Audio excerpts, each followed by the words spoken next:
Туве завершается сенокос и пришла пора сбора корма для сельскохозяйственного скота. Казалось бы, нужное и похвальное дело, но при этом беспечные трактористы нарушают все правила безопасности при транспортировке груза. Одним из них является движение в темное время суток с неработающими осветительными приборами. По состоянию на сегодняшний день в республике зарегистрировано 10 автоаварий. Только в сентябре 4 ДТП с участием тракторов унесли жизни 4 участников дорожного движения. Травмы получили 4. Все ДТП произошли в темное время суток. Так, 10 сентября в дежурную часть межмуниципального отдела МВД России Улухемский поступило сообщение о том, что на 891 километре автодороги Р-257 Енисей произошло столкновение автомашины Toyota Alliance с трактором. В результате ДТП на месте происшествия погибли водитель иномарки и ее пассажир, 62-летняя женщина. Второй пассажир Toyota и водитель трактора с травмами госпитализированы в лечебное учреждение. Предварительно установлено, что ДТП произошло из-за несоблюдения дистанции водителем легкового автомобиля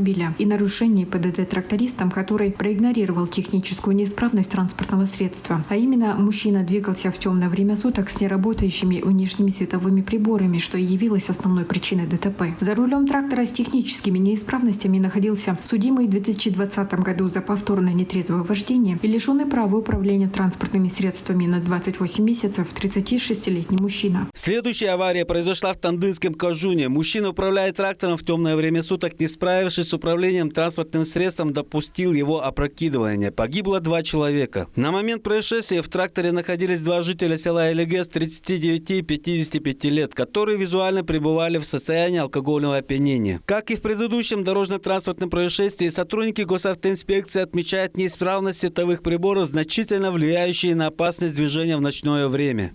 Уважаемые водители, во избежание создания аварийной ситуации не допускайте и исключайте бесправное и нетрезвое вождение. Настоятельно просим управлять только исправной спецтехникой. В особенности это касается внешних световых приборов в темное время суток. Сайгын Бербек, Кузел Сарксерен, Тува 24.